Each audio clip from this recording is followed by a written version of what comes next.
Hi, എല്ലാവർക്കും നമസ്കാരം. ഞാൻ ഡോക്ടർ നിമിഷ, കുട്ടികളുടെ ഡോക്ടറാണ്. കുട്ടികൾക്ക് ഇപ്പോൾ ധാരാളമായിട്ട് മഞ്ഞപ്പിത്തം ഉണ്ടായിട്ട് നമ്മൾ കേൾക്കാറുണ്ട്. അപ്പൊ ഈ മഞ്ഞപ്പിത്തം എന്ന് പറഞ്ഞാൽ എന്താണ്? ഹെപ്പറ്റൈറ്റിസ് എ ഇൻഫെക്ഷൻ ആണ്. പൊതുവെ നമ്മൾ മഞ്ഞപ്പിത്തം കുട്ടികളിൽ കാണുന്ന മഞ്ഞപ്പിത്തം എന്ന് പറയുന്നത് ഹെപ്പറ്റൈറ്റിസ് എ വൈറസ് ഇൻഫെക്ഷൻ ആണ്. അപ്പൊ ഇത് നോർമലി കുട്ടികൾക്ക് കിട്ടുന്നത് മലിനജലം ഉള്ളിലെത്തുമ്പോഴോ അല്ലെങ്കിൽ കണ്ടാമിനേറ്റഡ് ആയിട്ടുള്ള ഭക്ഷണം കഴിക്കുമ്പോഴോ അല്ലെങ്കിൽ ഈ ഹെപ്പറ്റൈറ്റിസ് എ വൈറസ് ഇൻഫെക്ഷൻ ഉള്ള ആളുമായിട്ട് ക്ലോസ് കോണ്ടാക്ട് എത്തുമ്പോഴാണ് ഈ ഇൻഫെക്ഷൻ കിട്ടാറുള്ളത്. അപ്പം ഇത് കുഞ്ഞുങ്ങളിൽ, അതായത് ലെസ് ദാൻ 5 ഇയേഴ്സ് ഉള്ള കുട്ടികൾക്ക് പ്രത്യേകിച്ച് രോഗലക്ഷണങ്ങളൊന്നും അവർ കാണിക്കില്ല.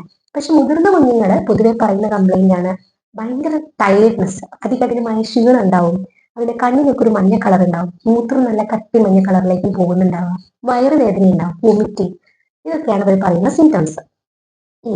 ഇത് തടയാൻ വേണ്ടി നമുക്ക് എന്തെങ്കിലും ചെയ്യാൻ പറ്റുമോ? തീർച്ചയായും പറ്റും. തിളപ്പിച്ചാറിയിട്ടുള്ള വെള്ളം മാത്രം യൂസ് ചെയ്യുക. അതുപോലെ തന്നെ നല്ല സാനിറ്റേഷൻ, നല്ല വൃത്തി നമ്മൾ നമ്മുടെ ജീവിതത്തിന്റെ ഭാഗമാക്കുക. അതുപോലെ തന്നെ കുഞ്ഞുങ്ങളിൽ വാക്സിൻസും അവൈലബിൾ ആണ്. അപ്പം ഏത് വയസ്സുകാർക്കാണ് ഈ വാക്സിൻ എടുക്കാൻ പറ്റുന്നത്? 1 വയസ്സിന് ശേഷമുള്ള എല്ലാ കുഞ്ഞുങ്ങൾക്കും ഈ വാക്സിൻ എടുക്കാൻ പറ്റുന്നതാണ്. ഇത് 2 ടൈപ്പ് ഓഫ് വാക്സിൻസ് അവൈലബിൾ ആണ്. ഒന്ന് ഫീൽഡ് വാക്സിനും മറ്റൊന്ന് ലൈവ് വാക്സിനും ആണ്. ലൈവ് വാക്സിൻ ആണെങ്കിൽ നമുക്ക് ഒരൊറ്റ ഡോസ് മതിയാവും. ഫീൽഡ് വാക്സിൻ ആണെങ്കിൽ 6 മന്ത് ഗ്യാപ്പിൽ 2 ഡോസസ് ഓഫ് വാക്സിൻസ് കൊടുക്കേണ്ടതാണ്. ഇനി ഈ വാക്സിൻ എടുത്തു കഴിഞ്ഞാൽ എന്തെങ്കിലും സൈഡ് എഫക്റ്റ് ഉണ്ടോ? ഒരു കുഴപ്പമില്ല.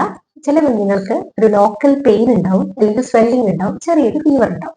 അതൊന്നും ഒരു വലിയ സൈഡ് എഫക്റ്റ് ആയിട്ട് കാണേണ്ട ആവശ്യമില്ല.